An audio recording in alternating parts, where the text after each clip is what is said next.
Bonjour à toutes et tous, vous écoutez First Print, votre nouveau podcast comics préféré. Oui, j'ose l'affirmer de but en blanc, même si ça ne fait que quelques semaines que nous nous sommes lancés. Et je vous propose aujourd'hui un nouveau numéro de notre format Super Friends, donc qui consiste en des discussions fleuves avec nos prestigieux invités qui font vivre la pop culture et la culture comics à leur façon en France et partout ailleurs. Et aujourd'hui, je suis ravi d'accueillir pour cette émission Xavier Fournier, journaliste, essayiste, auteur, consultant comics, un véritable couteau suisse et représentant de la culture des comics en France. Bonjour Xavier. Bonjour. Écoute, ça me fait vraiment très plaisir de t'avoir avec nous. Parce qu'en fait, ton vrai invité prestigieux, c'est décommandé, c'est ça? Exactement, bien entendu. Je n'osais pas te le dire en face, mais maintenant que tu es enregistré, c'est le moment de jouer carte sur table. Non, blague à part, nous profitons donc de ce salon PopCon Toulouse où nous étions mi-septembre pour faire donc ce podcast. Et donc, merci à PopCon de nous avoir ramenés ici, puisque toi-même, tu sais, ça fait quelques temps que je te dis, je veux faire un podcast avec toi. L'occasion est tout trouvée. Et moi, ça fait quelques temps que j'arrivais à me débiner. Et là, on est coincé à Toulouse et du coup, j'ai pas trouvé un prétexte. Voilà. C'est ça, voilà. Donc, nous sommes actuellement donc dans une salle où il y a un placard et j'ai enfermé Xavier dedans. Il ne pourra s'échapper qu'à l'issue de cette émission. Et avec toi, Xavier, j'avais envie d'aborder deux choses. Déjà, parce que tu as une actualité en ce moment même. C'est la magie de l'enregistrement, c'est-à-dire qu'on enregistre des semaines avant, mais techniquement, quand vous écouterez ce podcast pour la première fois, ton nouveau bouquin Kirby Sphere est de sortie. Donc forcément j'ai envie d'en parler avec toi, mais avant tout j'ai envie de faire une première partie de cette émission sur un peu revenir un petit peu sur la presse comics, un peu comment on parle d'actualité comics en France, puisque tu étais rédacteur en chef du journal Comic Box, qui était de mémoire le seul magazine spécialisé comics en France, tu me dis aussi. Seul magazine spécialisé en kiosque en France, oui. Après, ça ne veut pas dire qu'il ne faut pas oblitérer, il ne faut pas effacer de la mémoire collective des fanzines. Et quand je dis fanzine, c'est pas un gros mot, c'est pas condescendant. Fanzine, c'est un effort bénévole, c'est un effort qui permet de faire des choses. Il y a eu effectivement Scarce, il y a eu il y a eu des fanzines que tu es sans doute trop jeune. Là, c'est condescendant. Voilà, c'est très très condescendant. Direct Importation Heroes, que j'aimais bien, qui était sympa. Il y a eu des trucs dans les années 60. Mais un magazine vendu en kiosque qui soit un rendez-vous que les gens passent prendre à côté des revues de comics, c'était le premier en tout cas. Et donc voilà, donc tu étais rédacteur en chef de ce magazine qui a disparu. Et alors peut-être que la situation aura changé depuis l'enregistrement, mais techniquement, voilà, j'étais rédacteur en chef d'un site spécialisé dans l'actu comics. Donc j'ai envie de dire qu'on partage un petit peu une forme de vécu sur le fait d'avoir dû arrêter de travailler pour un média spécialisé. C'est donc plus ma guerre, colonel. Ouais. Voilà, toi tu étais dans la presse papier, moi sur le web. Comment toi, parce que du coup, est-ce que tu peux un petit peu me raconter comment Comic Box s'est monté et comment tu as intégré la rédaction? Alors, le magazine Comic Box, il s'est monté au tout début 1998 sur une idée de Fabrice Sapolsky, qui était jeune, qui était fou, qui était inconscient, qui s'est dit il n'y a pas de magazine, qui avait envie de faire des magazines et qui s'est dit, tout en étant fan de comics de longue date, s'est dit justement ça n'existe pas en France, en kiosque, ce genre de truc. Donc il y a quelque chose à jouer. De ce qu'on m'a raconté, parce que je ne faisais pas partie de l'aventure au tout début, ils ont édité un numéro, ils ont été à Angoulême, rencontré plein d'acteurs du milieu qui l'ont fait ouais t'es sympa, mais des gens comme ça qui arrivent en disant on va changer un peu la donne, on va faire des trucs qui ne sont pas faits, on en voit passer tous les 3 mois et on les revoit pas après, donc personne n'y a cru. Et aux alentours du mois de mars 98, il y a eu un numéro 0 tiré à 1000 ou 1500 exemplaires, je ne sais pas de mémoire, donc si jamais c'était 1000 et que je dis 1500, surtout ne croyez pas qu'il y a 500 numéros disparus. Enfin voilà, dans ce peut-être que c'est 1200, je sais plus. Il y a un truc comme ça qu'ils ont envoyé à la fois des éditeurs du milieu, à la fois des lecteurs dont ils avaient récupéré les adresses dans le courrier des lecteurs. Ça permettait un peu d'avoir un avis prescripteur. Ils ont envoyé des trucs et de ce que Fabrice m'a dit, ils ont eu des réactions des éditeurs en disant ah merde, vous l'avez fait. Ah merde, en fait vous étiez sérieux. Et aux alentours de juillet 80, un peu avant, mois de juin 98, alors qu'ils étaient en train de finaliser le tout premier numéro de Comic Box, le premier vrai numéro de Comic Box. Fabrice avait dans l'idée d'avoir une rubrique un peu fofolle, un peu surjouée à la fin du numéro. Et en fait, ça correspondait, moi, de mon côté, à un prototype de livre que j'avais écrit. J'ai un passé, j'avais pas un gros passé de chroniqueur comics, mais j'avais écrit dans l'édition USA, enfin dans USA Magazine, quelques temps. Le magazine s'était arrêté. Je m'étais dit comment continuer. Je vais écrire un bouquin sur un peu les us et coutumes des super-héros. Et donc Fabrice cherchait pour cette rubrique. On a un ami commun qui était associé au premier numéro, au numéro 0, 1 ou 2 ou 3 de Comic Box, qui s'appelle David Facrikian. Et lui, comme c'est un pote de longue date, j'avais partagé avec lui, je lui avais fait lire mon bouquin. Et il dit à Fabrice, écoute, il y a un type qui a fait exactement ce que tu cherches. Donc Fabrice m'a appelé. Et en fait, à la fin du coup de téléphone, je lui ai vendu deux autres articles en plus. Du coup, je suis en fait, non pas le fondateur, souvent les gens font l'erreur, je suis pas le fondateur ou le co-créateur de Comic Box, mais je suis le premier pigiste qui s'est rajouté après, quoi. Mais le vrai contexte, pour répondre à ta question, le vrai contexte qui est intéressant, ça veut dire qu'on s'est retrouvé avec un lectorat qui n'avait jamais été confronté à des organes de presse au sens large, à des revues, même à des revues spécialisées. C'est-à-dire que une partie des gens qui allaient en kiosque n'avaient jamais confronté leurs idées, leurs vues sur les comics à autre chose que les pages éditoriales de Lug ou de Panini qui commençaient à peine à l'époque. Et bien entendu, ils n'avaient pas vu passer les magazines américains tels que Wizard. Ils n'avaient pas accès à Scarce ou à d'autres trucs comme ça parce que c'était seulement disponible en librairie spécialisée, et que quand tu es en librairie spécialisée, c'est que tu as déjà fait le choix de te spécialiser. Et donc voilà, on a commencé un peu. Il a fallu aller à la rencontre d'un public qui ne nous attendait pas, et à la rencontre d'un public qui avait l'habitude de faire ses propres théories sur le sens secret de tel truc. Et de ce coup, toi, tu lui sors des interviews d'auteurs qui disent que non, finalement, le sens secret, c'est complètement autre chose. Alors, au tout début, on a eu des réactions assez sanguines de certains lecteurs qui disaient quoi, comment vous avez vous trompé en traduisant telle interview. Moi, je sais bien que Chris Claremont, il a voulu dire ça, mais en fait, toi, tu sais bien, parce que comme tous autant qu'on est, quand on est lecteur passionné et débutant, on est tout seul dans nos toilettes en train de lire nos épisodes des X-Men et Avengers, on gamberge, on se fait des films, et en fait, il y a un auteur derrière qui, lui, a une volonté, quoi. Et comment t'en es passé, du coup, à devenir rédacteur en chef ? J'ai assassiné le type d'avant. Ah bah. Non, ça a le mérite d'être efficace. Non, Fabrice Sapolsky, il est bien portant et bien vivant. Si ce n'est que Feb, à un moment,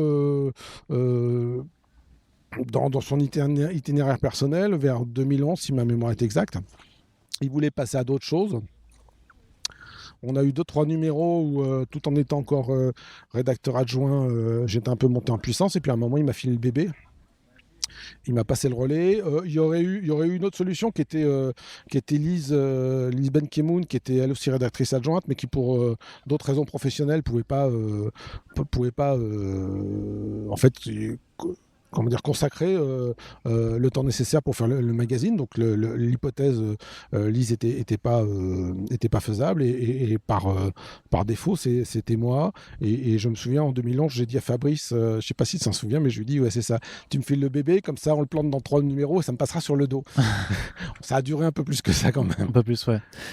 C'était pas trop, enfin, j'imagine qu'il y avait un équilibre à vouloir être un journal, c'était mensuel ou bimensuel On a commencé mensuel tout au long du premier volume, c'est-à-dire de 98 à 2001. Et après, quand on est revenu en bimestriel. Entre-temps, pour entretenir la marque, tout simplement, on a fait, avec le concours de Ferchid Baroucha, qui est un grand monsieur des comics en France, qui a fait plein de trucs. Et moi, quand j'étais ado, je lisais les albums que Ferchid sortait en France. Je gambergeais à fond. Et quand tu te retrouves avec ce type-là qui te fait « Ah, c'était pas mal votre magazine, on pourrait peut-être faire un truc pour l'entretenir et empêcher que ça disparaisse », tu cherches la caméra invisible, quoi. Tu fais, je sais pas ce que j'ai pris ce matin, mais je vais prendre un truc fort.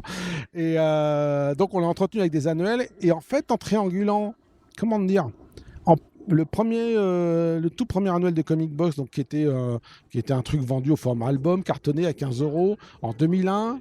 enfin en 2002 exactement, qui venait après la crise du 11 septembre, les attentats, et on a fait tout un dossier là-dessus. Ça a fait qu'on a cherché un ton qui était à la fois, tu te dis, il faut qu'on trouve un ton où ce qu'on écrit est encore valable au moment où ça paraît, et puis où forcément, vu ce qui se passe dans le monde à l'instant T, il faut qu'on réagisse à ça.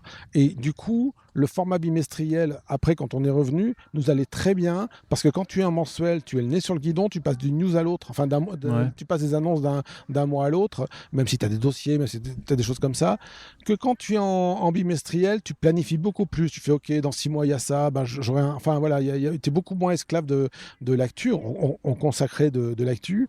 Bien sûr, on en parlait, on n'en avait pas peur, mais on prévoyait aussi des choses et on faisait des fois des trucs qui parlaient de vieux comics, mais en conjoncture avec l'actu.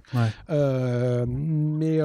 te dire, voilà, le truc, c'était un peu ça. Le format bimestriel nous a permis un petit peu de faire des choses dont j'espère que maintenant, quand on lit des anciens numéros, il y a un certain nombre d'articles qui tiennent encore à l'épreuve du temps.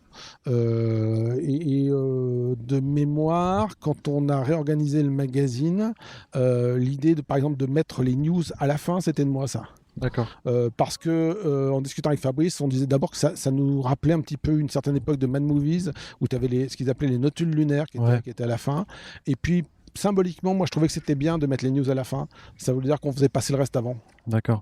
Mais surtout qu'en plus, de toute façon, il y avait une forme de, pas de conflit, mais le fait que, enfin, entre 98 et maintenant, Internet s'est développé, les sites de l'actualité aussi s'est développé via le web. Et de toute façon, c'était impossible en tant que mensuel. Tu le vois par exemple même dans tout ce qui est presse ciné ou jeux vidéo, où au final, le fait de vouloir faire de l'actu est devenu un petit peu, j'ai envie de dire, vain. Par rapport à l'immédiateté de ce qu'est devenu le web. Ça dépend. Tu peux très bien imaginer si le défunt Comic Box avait encore existé en début 2020, je pense qu'on n'aurait pas manqué de faire un numéro sur l'évincement de Dan Didio et c'est une forme de réaction à l'actu, mais on l'aurait sans doute remis dans son contexte. Et Fabrice disait qu'on n'était pas un magazine d'actualité, on était un magazine de société. Il y a une nuance qui a son importance, c'est que du coup, quand tu remets dans ton contexte, tu deviens finalement un petit peu le commentaire audio du DVD, tu vois ce que je veux dire ? Donc tu apportes un plus à ton lecteur qui est de dire ok, voilà les grosses infos du bimestre. Maintenant, on va essayer de t'expliquer pourquoi. Voilà le gros crossover qui arrive, mais on va t'expliquer dans la mesure du possible sur quoi il est construit. Et puis éventuellement, on va aussi te resservir quelques décodages de grosses sagas pour t'expliquer que peut-être il y a un truc qu'on n'avait pas vu à l'époque et qui maintenant devient pertinent. Comment tu ressens un peu l'évolution de la culture comics en France sur les 20 dernières années ? Je vais prendre un exemple que tu vas vite. On parle de la culture comics en général, la culture qui dépasse les comics. Je vais te prendre un exemple assez simple, c'est qu'au bout de 3-4 numéros, on arrive au moment où le premier Blade sort, et on a les gens qui s'occupent de la promo de Blade qui nous appellent en disant vous voulez pas être partenaire parce qu'on n'a personne en partenaire presse. On trouve personne en partenaire presse. Donc on s'est retrouvé partenaire sur les affiches du premier Blade. Aujourd'hui, post Marvel Studios, post Avengers, post tout ce que tu veux, c'est juste pas le même paradigme. Après, tout dépend comment on entend en culture comics, parce que tous ces gens qui sont dans les salles de cinéma et tous ces gens qui te font des analyses de films en ayant vu la bande-annonce ou même le film, c'est-à-dire que moi je tombe sur des gens des fois qui disent ah oui mais si Stanley et Jack Kirby ont fait de Magneto un juif, c'est pas par hasard. Et tu fais mais non, enfin ça n'a jamais été eux qui ont été sur ce terrain-là, en tout cas au premier degré, c'est Claremont de 20 ans plus tard. Et il y a des gens qui sortent des salles de cinéma en ayant l'ambition de t'expliquer ce qu'il y avait dans les BD, et ça me donne toujours l'impression de dire c'est comme si tu parlais à quelqu'un, tu parlais de Trois Mousquetaires et le mec te dit oui j'ai vu le film. Ok. Et alors en l'occurrence qu'il y a un film des Trois Mousquetaires de Anderson, il y en a plein des films des Trois Mousquetaires, à plus forte raison, c'est dans le sens dans lequel je veux aller. Il y en a plein qui ont des angles différents, donc ça veut rien dire je suis fan de Batman parce que j'ai vu le film de Batman. T'as vu lequel de film de Batman? Et c'est déjà pas le même quoi.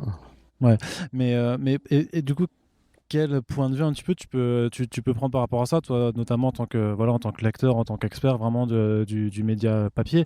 euh, Tu as par rapport au fait qu'en fait, effectivement, la pop culture et du coup, les personnages de comics par les adaptations, surtout en fait, ont pris racine maintenant dans l'imaginaire collectif, même du très grand public. Et pourtant, il y a le comics en tant que tel, ça représente toujours que 10% du marché de la BD en France, hein. Eh ben, figure-toi que j'ai déjà connu ça. Je suis suffisamment vieux pour avoir connu la vague Spider-Man en 77. Quand Spider-Man est arrivé en dessin animé sur TF1 à l'époque, il y avait beaucoup moins de chaînes. Et donc, quand tu figurais sur une des chaînes, il y avait un autre truc. Et quand tu refais le film, l'arrivée de Spider-Man à TF1, c'est le synchrone avec une poussée des ventes comics chez Lug et avec Strange et compagnie. Et il y a eu un vrai phénomène Spider-Man qui s'est essoufflé au tout début des années 80. En 89, tu as eu un vrai succès populaire autour de Batman. Et voilà quoi, j'ai déjà vu ces trucs-là. Pas dans la même durée, parce que Marvel Studios a entretenu ça sur une douzaine d'années, et sans doute plus. Mais j'ai déjà vu des vagues arriver, des trucs comme ça. Et je me souviens d'un édito que j'avais fait de Comic Box où je disais que ce qui nous caractérise, nous, et quand je dis nous, c'est pas l'équipe de Comic Box, mais nous, toi, moi, les gens qui écoutent ce podcast et qui sont assez déterminés pour écouter un podcast sur les comics, c'est que vous et moi, on sera là pour éteindre la lumière. C'est-à-dire quand les gens sont repartis des films en disant ah, c'est trop has-been, c'est trop la génération d'avant, c'est pas nous, c'est passé de mode, on sera toujours là, quoi. Ouais. C'est un peu triste quand même de dire que ça va se finir et Non, c'est qu'il va falloir éteindre la lumière. C'est des cycles. Et quand je dis éteindre la lumière, ça veut dire que 5 ans plus tard, peut-être qu'il y aura un autre film, un autre producteur qui relancera un truc. Et peut-être que, tu sais pas, peut-être que dans 10 ans, ça sera les films. Je dis une bêtise, hein, j'y crois pas, j'envisage pas vraiment, mais imagine que dans 10 ans, ça soit des films Image Comics ou Vertigo qui cassent la baraque et que les gars qui regardaient les Avengers passent pour les has-beens. Ouais. Mais c'est un cycle, ça c'est un cycle, il ne faut pas en avoir peur. Au pire, ça n'apporte pas de nouveaux lecteurs et ça, en tout cas, ça fait un peu parler. Je trouve, en particulier à partir des premiers films X-Men, ça a permis de sortir du ghetto. C'est-à-dire que lire de la BD, et quand je dis lire de la BD, c'est au sens général, du manga, de la bande dessinée européenne ou des comics, c'est un petit plaisir personnel. Tu lis ça dans tes toilettes, tu lis ça dans ton salon, tu fais pas des soirées pizza, en tout cas culturellement. Il y a peut-être certains parmi vous qui font ça, mais tu fais pas des soirées pizza pour parler du dernier comic book, du dernier Dan Slott que tu as pu voir. Tu fais des podcasts, tu fais des forums, mais bon, globalement, c'est pas dans l'usage vivant, là où des gens vont faire ça en regardant Roland Garros ou en regardant des matchs de foot. Donc, c'est plutôt un truc solitaire. Et d'un seul coup, à la sortie des films X-Men ou même de films un peu moins aboutis comme le Daredevil, et oui, je sais, il y a quelqu'un au fond qui va me dire la version longue en DVD t'es mieux, mais bon bref, c'est devenu des objets de discussion, c'est devenu des films que tu vas voir avec des potes, et les potes à la sortie te disent bah alors lui à tel moment il fait ça et ça vient d'où. Donc du coup ça permet d'ouvrir la discussion à ça, et je trouve que c'est vachement agréable. Donc même au pire, si ça n'apporte pas de nouvelles ventes, au moins ça fait sortir un peu de la ornière. L'important, c'est que la culture continue d'être discutée pour rester oui, vivante. Il faut que ça soit une langue vivante. J'ai fait une émission de radio il n'y a pas longtemps où la présentatrice m'avait fait venir en vieux connaisseur, et à un moment elle s'excuse en me disant ah oui, moi excusez-moi, je connais pas, et je lui dis mais elle s'attendait un peu que je sorte le bâton d'atterrissage. Alors quoi, comment vous connaissez pas, ou que je lui fasse les gros yeux, mais non. Le jour où il y aura plus de newbie, le jour où il y aura plus de néophytes, de gens qui arriveront en disant je comprends pas par quel bout faut le prendre, ça voudrait que ça sera une langue mourante. C'est comme une famille où t'arrêtes les naissances. Ça veut dire qu'il reste plus que des vieux qui sont en train de crever. Donc et on a besoin des jeunes pour continuer de payer pour les BD qu'on lit. Donc accueillir les gens qui commencent dans les comics en disant oh, tu connais rien, t'as pas lu Watchmen, t'as pas lu Sandman, c'est une erreur. Ouais, ça, c'est faire les gardiens du temps, c'est pas la bonne solution. De toute façon, les gardiens du temps, par définition, n'ont pas construit le temple. Donc, il faut arrêter les conneries. Et il faut surtout... les X-Men ou plein de BD sont des fables sur l'apprentissage de la tolérance de la différence. Si toi, tu as lu ça et que tu en retires la leçon, que le mec qui a lu un peu moins que toi, il faut lui taper dessus en disant « t'es un con, tu connais pas », bah t'as rien compris. Effectivement. Un dernier point un peu sur la presse comics, mais du coup de la vraiment presse comics dans le sens qui publie des bandes dessinées. On a vécu en 2020 la mort du kiosque, définitif puisque Urban a aussi quitté le secteur. Je ne sais pas si c'est définitif, c'est factuel à l'instant T. Tout à fait, ouais. Voilà, je suis pas sûr, je sais pas si dans quelques années il y aura pas quelque chose. Il se trouve que j'ai passé je suis parti en Italie pendant l'été, et en Italie, Panini, alors qui en France fait beaucoup conspuer, beaucoup de gens considèrent à tort, à mon avis, que Panini a tué les kiosques en comics. C'est pas de gaieté de cœur. Il faut savoir que la presse comics dont tu parles, elle s'inscrit dans une crise de la presse tout court. On a vu qu'il y a eu un dépôt de bilan de l'ancien distributeur de presse en début d'année, donc qui a été un séisme. Hein. C'est vraiment un truc qui fait que des magazines autres que comics vont pas survivre, et qu'il y a plein de gens qui vont se retrouver sur le carreau. Et je te parle de ça, c'est pas simplement une histoire de Covid, c'était en marche avant.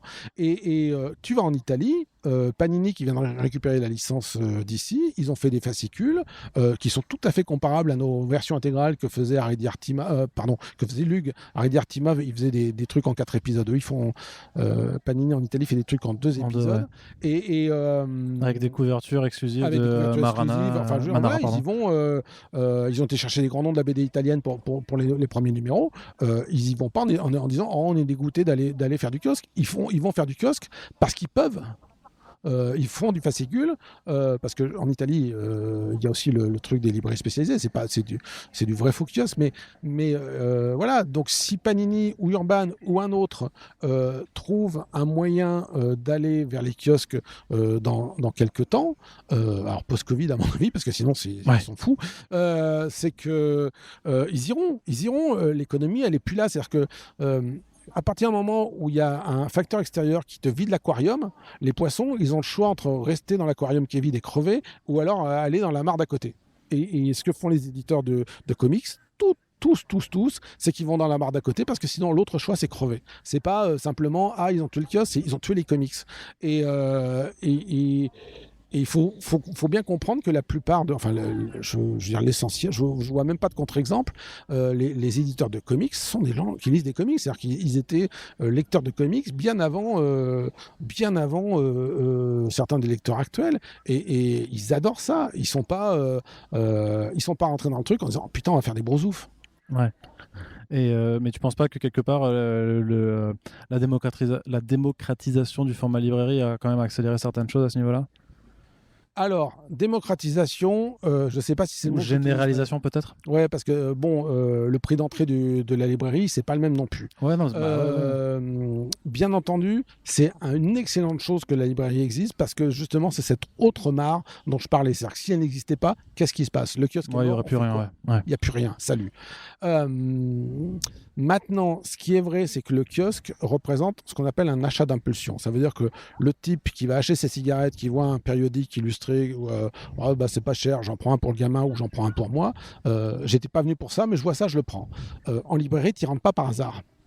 D'ailleurs, les librairies ne vendent que des livres, donc ou 3 porte-clés à la caisse, mais tu rentres pas par hasard. Tu rentres parce que tu sais vraiment ce que tu es venu chercher. Donc les librairies créent très peu de nouveaux lecteurs par rapport au kiosque où tu as beaucoup de gens qui tombent par hasard là-dessus. Et moi, je fais partie d'une génération où on découvrait ça en venant un jour, en venant chercher Pif Gadget ou je sais pas quoi, tu tombais là-dessus et tu découvrais qu'il y avait autre chose que Pif Gadget et tu le prenais. Donc je pense qu'aller seulement sur la librairie, ça occasionne un ralentissement des nouvelles recrues, et je viens d'expliquer pourquoi c'est important qu'il y ait des nouvelles recrues.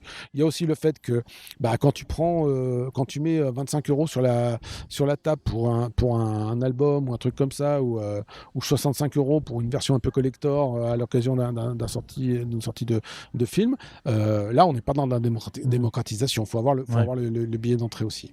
Maintenant, il y a un autre marché dont on parle rarement, c'est le marché d'occasion. Et le marché d'occasion, il a toute sa place aussi, parce que moi j'ai bien connu ça en étant dans mes années seulement lecteur, puisque je le suis toujours, mais c'est-à-dire que quand il y a un truc qui est trop cher pour toi, tu as aussi ce marché secondaire de l'occasion qui fait que tu vas le voir revenir quelques mois plus tard en seconde main, et que tu vas le trouver à un autre prix. Il y a aussi ça qui compte. D'accord. Bon, allez, assez parlé de presse et de comics, on va un peu se concentrer sur ton actualité. Donc, l'essai, je dirais, Kirby Sphere, hein, c'est bien un essai, je pense que tu le qualifieras comme ça aussi. Donc, sorti aux éditions Corette, donc on salue Jean-Marc Corette à Strasbourg. Jean-Christophe. Jean-Christophe, pardon. Mais Voilà. Jean-Marc est sympa aussi, mais je préfère parler à Jean-Christophe parce C'est que vrai. Jean-Marc, je le connais pas vraiment. C'est ça, ouais, disons qu'il y en a un qui t'a édité le bouquin et l'autre non. Voilà, donc qui est sorti en librairie, mais que en fait, à l'origine, ça a été aussi une campagne de financement réussie du coup sur Ulule. Est-ce que tu peux expliquer la genèse de Kirby Sphere et notamment en fait l'angle que tu as choisi pour ce bouquin, puisque comme ça a déjà été expliqué, comme tu l'as expliqué aussi, le but c'est pas de faire une biographie de Jack Kirby parce que ça, il y en a déjà un paquet. Et toi, là, c'était un autre angle que tu voulais faire donc sur le King of Comics. Quand tu décides de faire un bouquin, quelque part, ça recoupe un peu ce que je disais sur la démocratisation et le prix d'entrée. C'est-à-dire que quand tu décides de faire un bouquin, la question à te poser, c'est qu'est-ce que j'apporte à mon lecteur. Et si c'est simplement pour écrire le bouquin sur Spider-Man en disant voilà, je le lis depuis 14 ans et voilà tous les secrets de Spider-Man que finalement tu as trouvé dans d'autres bouquins de Spider-Man, c'est pas le truc. Donc c'est toujours un petit peu la question que je me pose quand je commence à cogiter sur des bouquins. J'en ai sorti 4 avant. Sur les 4, il y en a un qui est un peu à part parce que le super-héros, l'envers du costume, est une réédition de ma rubrique Docteur Psycho, finalement, le truc par lequel je suis entré dans Comic Box. Oui, c'est ça, parce que c'est un retour. Comme c'était une réédition, ouais. Il n'y avait pas cette question-là. Mais alors, je te fais juste un aparté coupé, mais du coup, en fait, tu avais un projet de bouquin, finalement, ça s'est transformé en chronique dans Comic Box, après, c'est redevenu un bouquin alors. Alors, on va refaire l'historique de mon arrivée dans les livres. Un jour, dans les bureaux de Comic Box, arrive un type qui avait pris rendez-vous avec nous, qui s'appelle Rodolphe Lachat, donc qui est le patron de Guinée Monine, qui était lecteur de Comic Box, qui connaissait déjà, entre autres, Lise Ben Ki-moon, et qui prend rendez-vous chez nous en disant voilà. Qui vient me voir en disant j'aimerais bien faire des bouquins sur les comics avec toi. Et moi, j'avais ce projet de bouquin sur les super-héros français et je lui dis je crois que ça serait vachement plus sympa à faire que voilà quoi, ça n'existe pas, enfin ça n'a pas été fait à ce jour, en dehors de projets, par exemple il y a un grand militant de ces personnages là qui s'appelle Serge Lehmann, il y a Jean-Marc L'Officier qui a fait des trucs, mais le bouquin tel que je le voyais n'avait pas été fait, et donc j'ai un peu court-circuité sa proposition. Je lui ai proposé Super-héros, une histoire française, enfin ce qui est devenu Super-héros, une histoire française. On l'a fait, il était très, très content. On a fait un autre bouquin sur le même sujet, et il y a un moment, il est revenu vers moi en me disant du coup, j'aimerais bien faire ce qu'on avait fait au début, c'est-à-dire te proposer de réimprimer un peu du matériel de Comic Box, et parce que des lecteurs m'en avaient parlé au fil des années, je me suis dit pourquoi pas faire une réédition de cette rubrique Docteur Psycho. Et entre-temps, j'avais négocié chez un autre éditeur un bouquin sur la Seconde Guerre mondiale vue par les comics. Mais à chaque fois, c'est pas forcément le thème, parce que par exemple, la Seconde Guerre mondiale vue par les comics, ça existe aussi comme thème, ça a déjà été fait. Mais j'essaie de réfléchir à un angle qui dépasse entre guillemets la portée des comics, et par exemple ça veut dire aller voir s'il y a une BD sur Guy Moquet dont personne a parlé, l'intégrer dans ce bouquin là, et ça me semble être cohérent. Là-dessus, sur la version web de Comic Box, pendant plusieurs années, en gros je crois de mémoire, de 2007 à 2014, j'ai animé une chronique qui était à un moment qui était hebdomadaire, sur des textes assez épais que j'ai arrêté parce que ça me prenait du temps au fil du temps. Mais je crois que j'en ai fait 300, plus de 380 ou un truc comme ça. Ouais. Oldies but goodies. Et au début, ça a commencé par des petits textes sur des vieilles...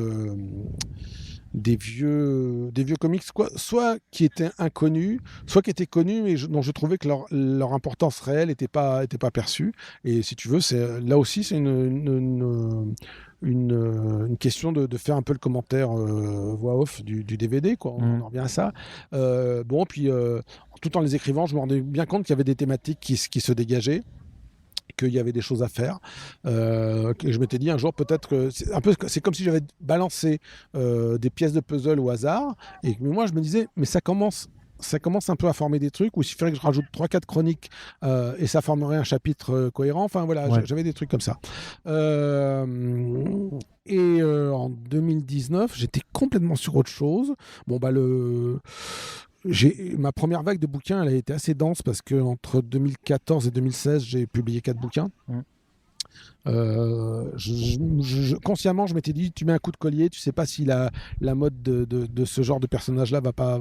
Quand je dis la mode, c'est la fameuse mode dont on parlait tout à l'heure sur le grand public et le cinéma va pas passer. Et donc, je m'étais dit, tu mets un coup de collier, tu t'en sors 5 en 2-3 ans. Il se trouve que l'arrêt inopiné de Comic Box en 2017 m'a un peu déséquilibré en termes de financier, professionnel, que l'année 2017 a été compliquée pour plein de raisons familiales, que ça m'a complètement atomisé. Et après, il a fallu parer au plus pressé, c'est-à-dire que pour le dire en bon français, il a fallu sauver mes fesses. Puisque contrairement à ce qu'un ou deux débiles de Facebook racontent, non, nous ne sommes pas partis avec la caisse et nous ne sommes pas aux Bahamas, hein, au bord d'une piscine. Il a fallu un peu trouver du job, sauver les meubles, faire plein de choses. J'ai déménagé, j'ai pris un peu de recul par rapport à la vie parisienne qui est un peu prenante et je trouve que tu as un peu le nez sur le guidon. Et j'ai commencé à avancer sur ces projets qui gravitaient autour. Je suis désolé, tu as fait une longue réponse. Ouais, pas de souci. Qui gravitaient autour de Oldies but Goodies. Et j'étais parti sur un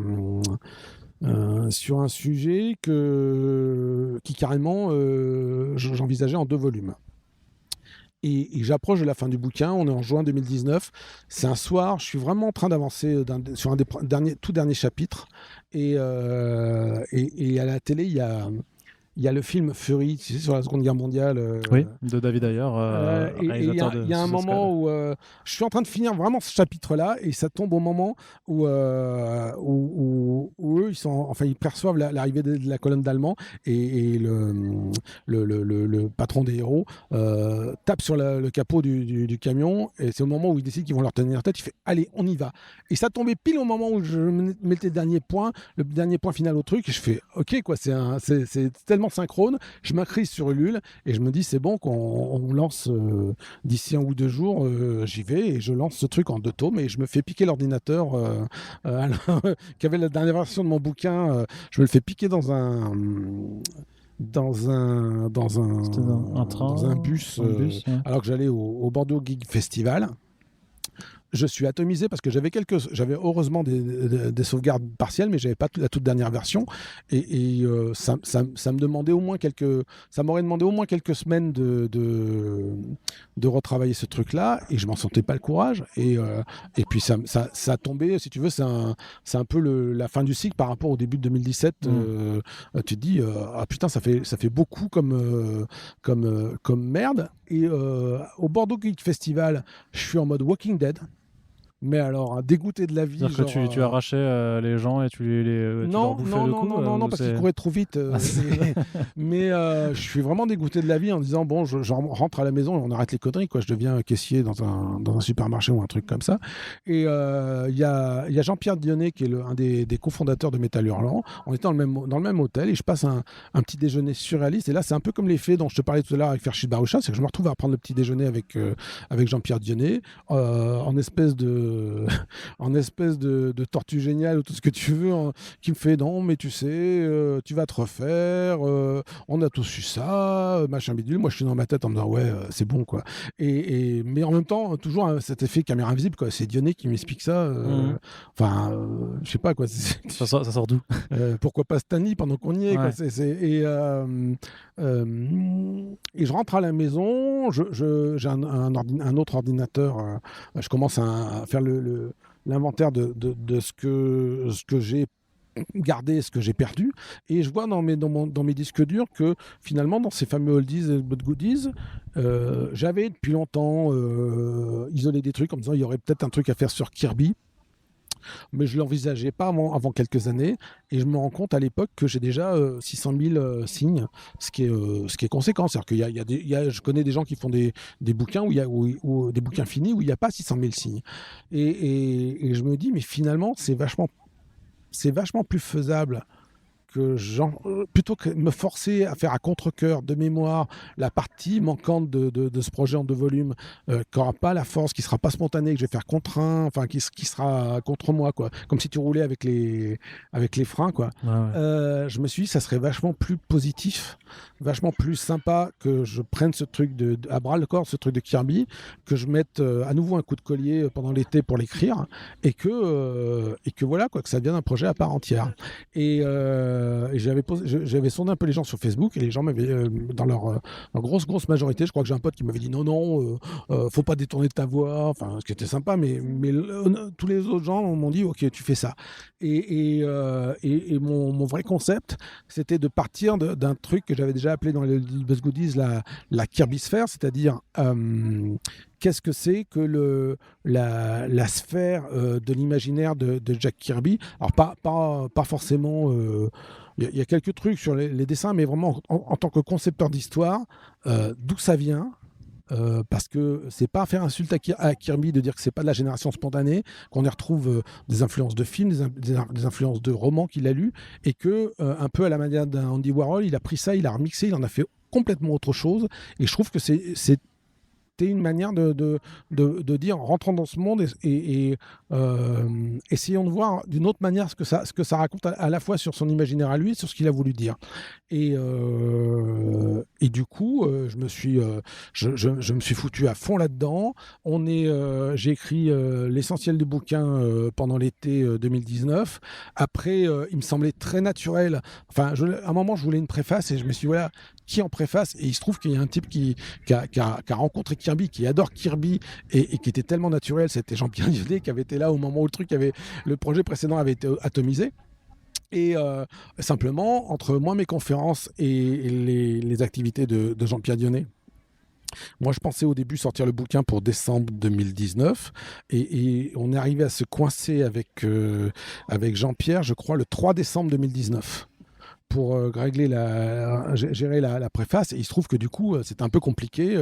Même si on l'avait fini en quelques jours, tu doutes bien que pendant les fêtes de fin d'année 2019, les imprimeurs, ils sont un peu aux pâquerettes. Après, il y avait les préparatifs d'Angoulême, on n'était pas machin. Je reviens d'Angoulême, chope une carabinée, donc qui apparemment n'était pas la Covid, mais bon, qui m'a bien laissé machin. Et pour ainsi dire, hop, on arrive à mars. Mars, il y a les événements qu'on connaît. Et du coup, on a rongé notre frein avec Jean-Christophe Corrette qui m'avait proposé de coéditer d'éditer le truc pour lui donner aussi une vie, puisqu'il va sortir en librairie.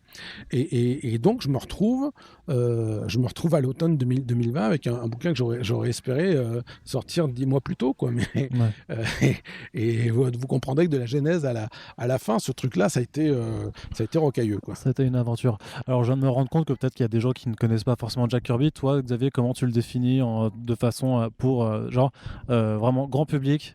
Connais pas Jack Kirby, tu dois l'exposer en 2 minutes. Jack Kirby, c'est en gros, je pense, le type qui a inventé au bas mot la moitié ou les 3/4 des noms de héros qui vous viennent spontanément quand vous parlez de super-héros dans les comics, voire même de héros qui ne sont pas des super-héros. C'est un type qui a été le créateur ou le co-créateur, suivant les circonstances et suivant les époques et suivant les interprétations, des Avengers, de Captain America, de Hulk, de Thor, qui a co-créé les X-Men, les Fantastiques, Galactus, les New Gods chez DC Comics, qui sont peut-être moins connus du grand public, mais qui sont une œuvre majeure, qui a créé Kamandi, enfin voilà, voilà, je dirais pas qu'il a tout créé. Moi, des fois dans des conférences, je tombe sur des gens qui me disent il a tout créé, mais non, c'est pas, c'est quelque part à trop lui rendre hommage. Je pense qu'on perd de vue justement son apport. C'est-à-dire si ça devient de la magie, si c'est hop, il a claqué des doigts et d'un seul coup la lumière était là, on oublie le travail de ce type-là. Et donc voilà, c'est un type qui a été un trait d'union parce qu'il a commencé à produire pour les comics à la fin des années 30. Il est mort au début des années 90 et on comprend finalement que ça a été un fil rouge, pas le seul fil rouge, mais ça a été un fil rouge de la création et de l'évolution des comics jusqu'au moment où pratiquement t'as Image Comics qui apparaît, quoi. Ouais. Et alors, tu dis le but, c'est en fait plus de parler de la Kirbyverse, c'est-à-dire toutes les influences qui ont permis de construire, tout l'imaginaire qui a permis de construire l'imaginaire qu'a développé Kirby. Mais comment tu peux faire le tri justement quand tu te heurtes à l'imaginaire de quelqu'un qui a créé la moitié de la culture Alors, comics, d'abord, je crois qu'il y a une trentaine de chapitres en tout, et chaque chapitre correspond à un épisode de comics que j'ai choisi. Il est bien évident que ce type-là a produit des milliers d'histoires, et que par conséquent, bien entendu, le jeu des inspecteurs des travaux finis, ça sera de te dire « Ah, bah, il n'a pas parlé de Captain America numéro 1, ou il n'a pas parlé de, je sais pas moi, de Thor numéro 1. Donc, j'ai fait des choix, et forcément, comme tout choix, ils sont contestables. J'ai essayé de mélanger des séries connues et des séries pas connues. Mais ça, c'est dans l'ADN de cette rubrique qui s'appelait Oldies but Goodies au début. C'est-à-dire que tu as des personnages, c'est pas parce qu'ils sont pas connus qu'ils sont pas importants dans la progression de l'auteur. Et peut-être même que parce qu'ils sont pas connus et qu'on regarde moins la surface, ça permet de mieux démonter les archétypes qu'il y a derrière. Je me suis rendu compte en plus dans ma sélection que des fois il y avait des épisodes où tu te rends pas compte, mais il y a des épisodes des Fantastiques. Si tu les rapproches d'un épisode de Thor, tu comprends que c'est la continuation de la même logique. On sait de Kirby à travers certaines interviews que c'est un gros lecteur de pulp, et à partir du moment où tu commences à dire attends, tu arrives à savoir avec quel numéro il a commencé, et à partir du moment où tu arrives à concevoir que il y a un auteur de pulp là-dedans qui est pratiquement un fil rouge de Kirby Sphere, qui est le mec, il est pratiquement dans tous les chapitres. C'est-à-dire que à chaque fois que Kirby peut aller puiser chez ce type-là, il y va, quoi. Et donc à un moment, quand tu reconnais les signes de cet auteur-là à nouveau dans un nouveau comics, bon bah tu vas pas chercher midi à 14h, tu comprends bien que c'est ça qui est revenu à la surface. Il y a aussi, c'est toujours très intéressant de faire une sorte de rétro-planning. Qu'est-ce qui s'est passé au moment où sortait tel comic book? Est-ce que c'était Kennedy le président? Est-ce que c'était tel film d'horreur qui est sorti? Et choses comme ça. Et aux surprises, des fois, en mettant le nez dans les films d'horreur qui sont sortis au même moment, bah, tu trouves, je sais pas moi, la pieuvre géante qui a tel épisode des Fantastiques, et bah, figure-toi qu'elle est aussi dans un film d'horreur qui est sorti 3 ou 4 mois avant la conception de l'épisode. Donc, voilà, quand tu as le même plan où tu pourrais même pratiquement décalquer la Statue de la Liberté de Kamandi, tu pourrais pratiquement la décalquer sur la couverture d'un autre bouquin qui est paru auparavant. C'est pas insulter Kirby, au contraire. Il y a un exemple très connu d'ailleurs un épisode de Prince Vaillant, où le fameux Prince Vaillant, donc il y a plutôt une fresque historique médiévale, même pas médiéval d'ailleurs, c'est pré-médiéval, où le héros se déguise en démon pour effrayer les envahisseurs. Qui ferait figure de Etrigan. Voilà, et Kirby a pris cette case-là, enfin ces quelques cases-là, et a su en tirer Etrigan le démon. Les autres qui ont vu passer cet épisode du Prince Vaillant n'ont pas eu l'idée de faire aussi bien. Voilà, et donc, pour moi, c'est pas de la... Comment dire ?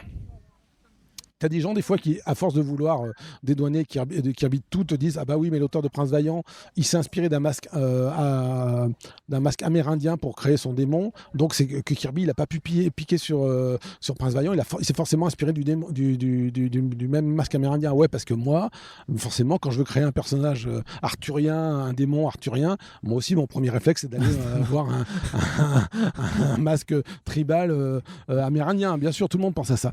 Non, faut arrêter. Non, le vrai truc, c'est qu'effectivement, il prend des inspirations. Ça ressemble beaucoup à un mouvement artistique qu'on a appelé le maniérisme. Donc les auteurs de cette époque-là prenaient par exemple un bas-relief dont ils s'inspiraient pour faire un élément d'armure ou des choses comme ça, d'armure médiévale. Et donc du coup, je trouve que Kirby a ce même génie-là. C'est le même génie que les DJ qui te font des remixes, tu sais, qui te prennent une chanson qui parfois est géniale, mais parfois est un peu pas terrible. Et le gars arrive à t'en faire un hit parce qu'il a su trouver le petit riff qui venait compléter le truc. Et Kirby, il y a ce truc-là, quoi. C'est un artisan de l'imaginaire. Et le mec est capable de te prendre un épisode de Star Trek, de te le fourguer dans Thor ou dans les Avengers, et toi, au demeurant, tu reconnais pas le truc, et ça redevient quelque chose, quoi. Ça redevient quelque chose d'autre.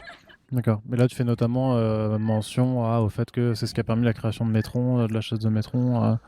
Par exemple, Métron, faut savoir que Métron, c'est le nom d'une race extraterrestre dans Star Trek. Voilà, c'est ça. Et bizarrement, d'une race extraterrestre qui a la peau dorée.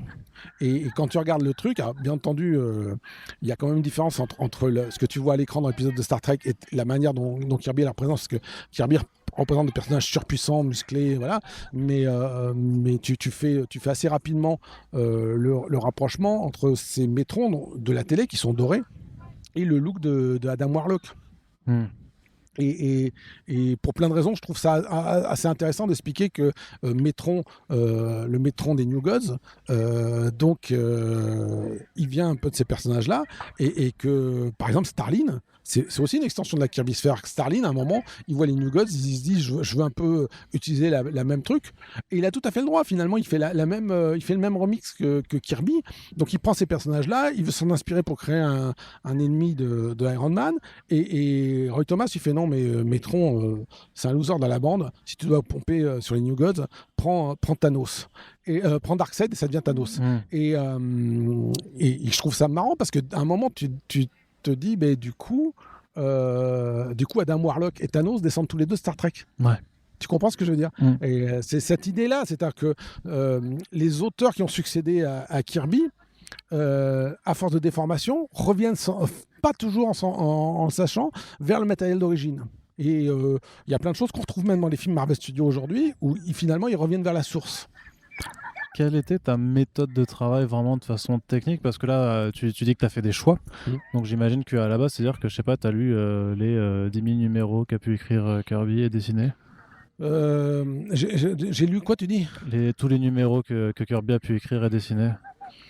Parce qu'il faut quand même une connaissance du matériel oui, mais pour pouvoir le choisir. Ça fait plus de 40 ans que j'ai des comics. J'ai croisé. Il faut avoir de la très bonne mémoire aussi. Hein. Je relis souvent les vieux comics. Pourquoi? Parce que, non pas parce que j'ai un problème de mémoire, je l'aurai peut-être un jour, mais pour l'instant je ne l'ai pas. Mais parce que tu ne vois pas les mêmes choses quand tu as 14 ans, quand tu as 30 ans, quand tu en as 45 et encore moins quand tu en as 53.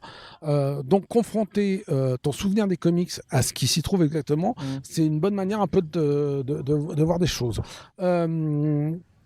Et clairement, je savais aussi que même si je voulais pas forcément faire un truc qui était chronologique, qu'il faut bien entendu prendre conscience de l'évolution et qu'il fallait que j'ai des choses dans les années 30, que j'ai des choses dans les années 40, 50, 60, et que ça progresse un petit peu, même si dans l'ordre des chapitres, ils ne sont pas forcément tous dans l'ordre chronologique. Il y en a certains où c'était plus logique, d'inverser le truc. Comment j'ai fait? J'ai d'abord regardé dans mes oldies but goodies lesquels me semblaient pertinents d'utiliser ou de ne pas utiliser. Il y en avait certains, j'aurais pu me contenter d'utiliser tout ce que j'avais déjà écrit. Typiquement, l'origine moderne de Green Arrow, qui doit beaucoup à un épisode dessiné par Jack Kirby, j'aurais pu l'apprendre. Mais je me suis dit, non, parce que fondamentalement, c'est très intéressant, c'est très important. J'adore cet épisode, mais il n'est pas porteur de plein de choses concernant les influences ou les choses qu'il a inspirées. Il y a des choses où je me suis pas lancé là-dedans parce que je me suis dit certains épisodes sont intéressants, mais la robotique chez Kirby c'est un sujet à part entière.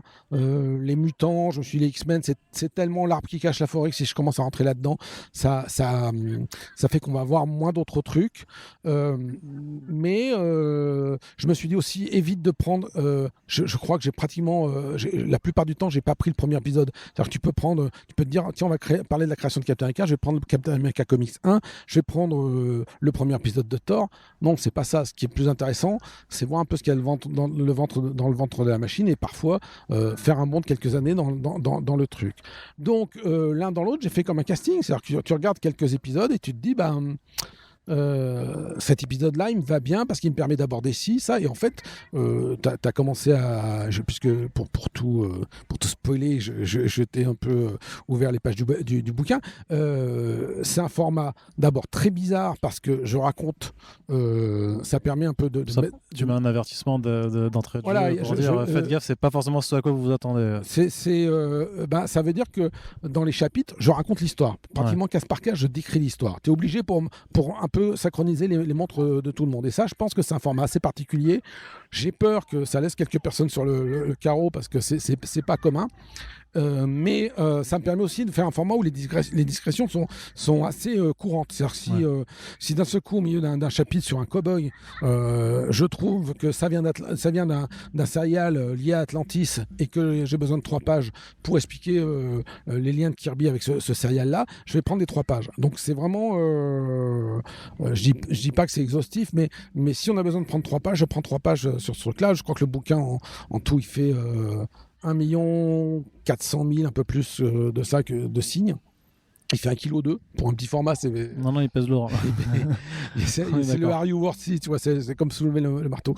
Et donc, voilà, par exemple, ça me semblait vachement plus intéressant de parler de Avengers 4 au moment où Captain America renaît, ce qui me permet un petit peu dans les digressions d'expliquer la création du personnage, pourquoi il était parti et pourquoi il renaît. Ça me permet... je trouve que c'est un moment plus définissant pour le Captain America moderne et le reste des Avengers que si j'avais pris simplement Captain America Comics numéro 1. Il y a typiquement pour Thor, il y a un épisode qui correspond à la réinvention de l'origine de Thor. C'est-à-dire qu'au bout de quelques années, Kirby a bien été obligé d'expliquer, mais en fait finalement Don Blake, Thor, personne n'y comprend, il comprend rien. Donc comment tu mets ça au clair, et donc il est revenu là-dessus. Et il y a un autre épisode de Thor, c'est que finalement en lisant les trucs, je me suis rendu compte que cet épisode de Thor me permettait de rebondir sur un épisode des Fantastiques. Les deux étaient complémentaires. Les deux racontaient la même histoire avec des masques différents. Et donc ça, je trouvais que c'était un fil narratif assez intéressant. Et mon objectif n'est pas d'être exhaustif, parce qu'une fois encore, il n'y a qu'une 30aine d'épisodes. Et donc, forcément, tu peux faire mais pourquoi il n'a pas parlé de Atlas dans Faire Tissu Spécial, machin bidule? Pourquoi il n'a pas parlé de, je sais pas, de Hulk? Tu me permets de te couper, mais ça, c'est parce que techniquement, il y aura un Kirby Sphere volume 2. Mais quand même, pour leur nom, parce que il réponds pas, il dit pas oui, il dit pas non. Tu sais quoi, par exemple, il y a des moments.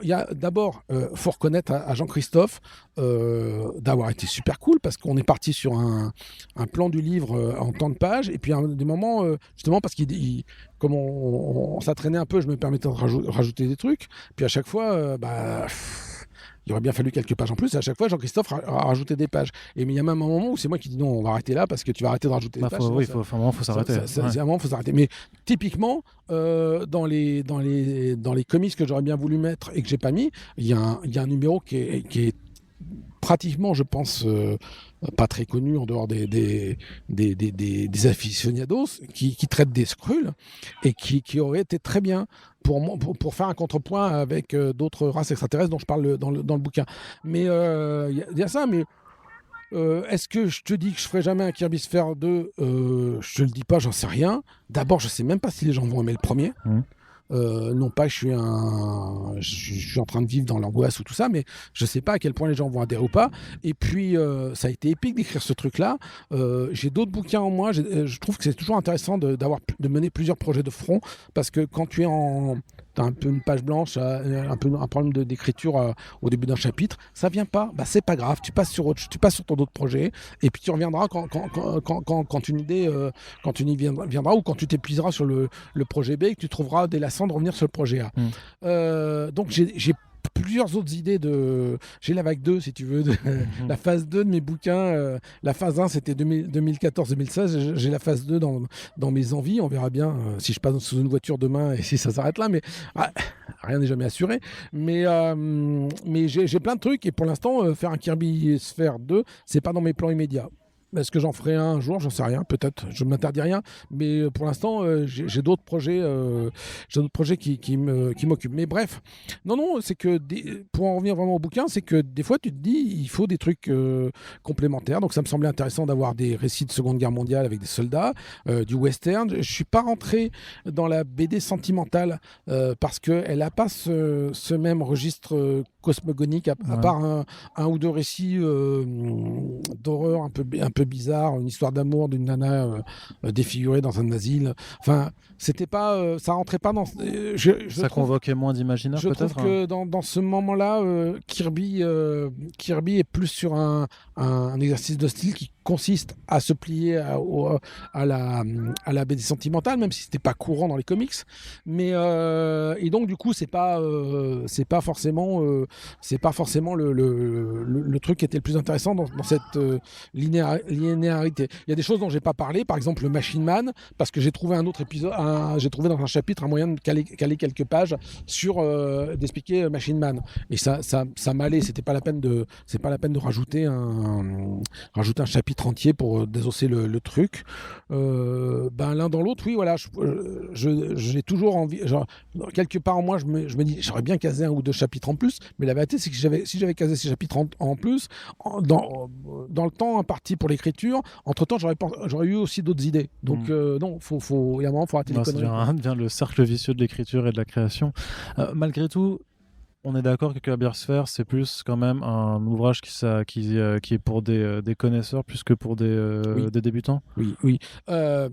Tu sais quoi, moi, je lisais il n'y a pas longtemps, c'est Cyril Lefort du blog de Mighty qui parlait de l'arrêt de la suspension j'espère la suspension de Comics Blog, opposé à l'arrêt définitif, je veux dire, et qui disait que Comics Blog était moins élitiste que Comic Box. Et là, normalement, tu pourrais t'attendre à ce qu'avec une foudre vengeresse, je dise quoi, comment il m'a traité d'élitiste, mais c'est pas ça. Je comprends très bien ce qu'il a voulu dire, et je suis même du même avis. Au risque de surprendre, c'est que faut comprendre que quand tu fais un magazine à 6,90, tu t'adresses à un public qui est déjà suffisamment motivé pour mettre 6,90 dans un bouquin. Dans un magazine. Par opposition, quand tu fais un site, que ce soit Comics Blog ou un autre site, tu as le choix, effectivement, de retrouver un petit peu l'équivalent de l'achat d'impulsion. Tu vas tomber sur des gens qui tombent par hasard sur toi, qui ne déboursent pas un centime, et donc, du coup, y a ce truc-là. C'est deux publics différents. Là, il se trouve que pour obtenir Kirby Sphere, il faut dépenser 25 €. Je pense que quand tu dépenses 25 € pour t'intéresser à Jack Kirby ou à un autre sujet, tu as déjà une forme de motivation qui fait que tu es déjà intéressé. Et du coup, voilà quoi, j'ai fait un truc qui est sans doute le truc le plus hardcore, le plus lecteur endurci que j'ai fait à ce jour. C'est beaucoup plus... je pense que... je peux me tromper après, mais je pense que mon bouquin sur les super-héros français était beaucoup plus open, que même si tu lisais pas des BD ou des comics, tu pouvais rentrer dedans parce que ça traitait de plein d'autres choses de sociologie. Là aussi, ça traite de plein d'autres choses, mais le contact est plus rugueux, on va dire. Et donc, clairement, je m'adresse à des gens qui lisent des comics de manière endurcie. D'accord, voilà. C'était ta première campagne de financement participatif ? Oui, tout à fait. Oui. Alors, comment tu l'as vécu ? Et tu sais, je t'ai parlé de les conditions un peu rocambolesques du lancement du bouquin. Je l'ai vécu de manière... la campagne en elle-même, je l'ai vécu de manière un peu bizarre parce que m'étant fait piquer l'ordi au début du mois de juin, quelques jours, quelques semaines, le temps de me retourner, de discuter avec Jean-Christophe Corrette. Voilà, je crois qu'on a lancé le financement dans les derniers jours de juillet ou les premiers jours d'août, non, les premiers jours de juillet, pardon, premiers jours de juillet. Et il y a plein de gens qui me disaient, mais t'es malade, lancer un financement participatif en juillet, août, c'est tout mort. Et clairement, c'est pas le meilleur moment. Et là, il y a eu deux choses. C'est que d'abord, moi, il y a plein de gens qui me disent que j'entends tout le temps dire que c'est pas le meilleur moment pour faire des financements participatifs. Et quand tu remets tous ces trucs-là sur le calendrier, tu te dis qu'il n'y a pas de meilleur moment, il n'y a pas de bon moment pour faire des financements participatifs. Et puis, j'en avais juste marre. Et comme je te l'ai dit, il y a un moment, tu te dis, les emmerdes, il faut que ça s'arrête. Et voilà, quoi. On y va pas. Mais si on y va, il faut le faire maintenant. C'est pas dans 15 jours, enfin 15 jours, ça aurait été pareil, mais c'est pas dans 3 mois. Voilà, quoi. J'ai un moment. Faut que ce truc marche. Peut-être que si j'avais entendu le mois de septembre, j'aurais peut-être fait 25% ou 30% de plus de chiffre, de rendement. Mais moi, j'avais besoin de ce truc-là de me sortir un peu de mon système. En sachant que là, en gros, j'attends, en tout cas que mes contributeurs aient lu le bouquin, j'attends d'avoir eu les premiers échos. Je m'attends à des choses assez contrasté parce que je pense que Toi, tu t'attends quand même à ce qu'on te rouspète un peu. je pense pas à une polémique à deux balles, mais Kirby, c'est quelqu'un qui entraîne un sentiment Personnel. très propriétaire. Propriétaire. Voilà. Et tout à l'heure, je te parlais au début de l'arrivée de Comic Box, comment chacun y allait à sa petite théorie. Moi, d'ailleurs, sur certaines chroniques de Oldies ou certains écrits de Comic Box sur Kirby, je l'avais déjà vu. Tu as toujours des gens pour te dire, mais en fait, moi, je crois que c'est pas ça. Bah ouais, mais toi, tu crois que c'est pas ça, on fait quoi? Et je pense que ce parti pris qui est d'expliquer que Kirby a eu des influences, je crois que tu as des gens qui aiment beaucoup le cliché de l'auteur avec la création spontanée. Ouais, c'est ça, que c'est tout venu de Kirby de étant dans la l'intérieur. main avec des Kirby crackle crépitants en disant à toi personnage genre mais tu marcheras sur terre et tout ça. Et je pense que t'en as qui peuvent prendre ça de manière, j'espère le moins possible, mais je pense que t'en as quelques-uns qui peuvent prendre ça de manière un peu À vouloir désacraliser le personnage alors oui, alors que moi je suis loin d'être un anti Kirby. Je crois que c'est vachement plus intéressant de dire que il a pas créé la voiture toute faite comme ça, qu'il a mis les mains dans le capot et qu'il a pris des trucs que parfois d'autres n'avaient pas su faire marcher. C'est une nuance qui est importante. Et du coup, ça, je pense que ça peut en faire tiquer certains. Je pense aussi que, je te dis, c'est le jeu de pourquoi il n'a pas parlé de mon comic book préféré. Mais j'ai connu ça, j'ai vu ça dans Comic Box. C'est-à-dire que des fois, je crois qu'on avait fait un article, j'avais fait un article sur les Inhumans, et donc de Kirby, quoi. J'expliquais les Inhumans de Kirby, et un mec nous avait écrit furieux en disant comment vous avez pu faire un article sur Kirby sans parler de Thor et des Eternals. Bah, c'était un article sur les Inhumans. Ouais. Donc à un moment, tu peux pas. Voilà. Et je suis sûr que tu auras ce truc-là. Donc je m'attends à je m'attends à des trucs un peu contrastés par endroits, j'espère le moins possible. Et après, c'est le jugement du public. Tu vois bien comment ça fait ou ça fait pas. Et quand mes contributeurs l'auront eu, je crois on commencera à discuter de la campagne de financement suivante, parce que entre-temps, si tu veux, je me suis changé les idées. Il y a aussi un autre projet sur lequel j'ai avancé énormément, qui est un guide encyclopédique de la ville de Gotham City pour Monolith. Ce qui m'a permis de tenir pendant les semaines de confinement. Pendant que tout le monde était enfermé chez lui, moi j'étais dans les rues de Gotham, ce qui était une bonne manière de se changer les idées. Et pour lequel d'ailleurs, sans trop m'avancer, mais j'annonce un futur podcast dédié pour l'élaboration de ce guide avec Alex Nikolavitch, avec qui tu as travaillé là-dessus. Et donc, voilà, entre-temps, j'ai pu me changer les idées, et maintenant, je peux me rattaquer dans ce fameux projet en 2 volumes. Je peux le refaire avec un élan nouveau. Ça sera pas exactement celui que j'avais fini en 2019, mais j'y vais avec l'énergie, une énergie renouvelée, et donc je peux l'aborder. Donc voilà. Ok, et pour ceux qui n'avaient pas contribué, ça sort en librairie quand alors, Kirby's Fair? Et pour la somme astronomique de 25 €. Non, mais quand la date, pardon. Parce que le prix, tu l'avais déjà donné. Oui. Il fallait la date. Mais c'est bien de le rappeler aussi pour des gens qui le 21 octobre 2020. Et puis après, voilà, évitez d'aller le commander sur un site dont le nom ressemble au peuple de Wonder Woman. Et allez plutôt le chercher soit chez des gentils libraires qui l'auront commandé, soit pourquoi pas sur le site de l'éditeur qui le commercialise, donc Correct. Et puis il y a quelques sites de vente en ligne qui sont tout à fait honnêtes et équitables avec la chaîne du livre. Et voilà, il y a certains sites qui ne sont pas équitables avec la chaîne du livre, et autant privilégier les bons et garder les mauvais en dernier recours. Ok, très bien. Merci Xavier d'avoir consacré de ton temps pour nous.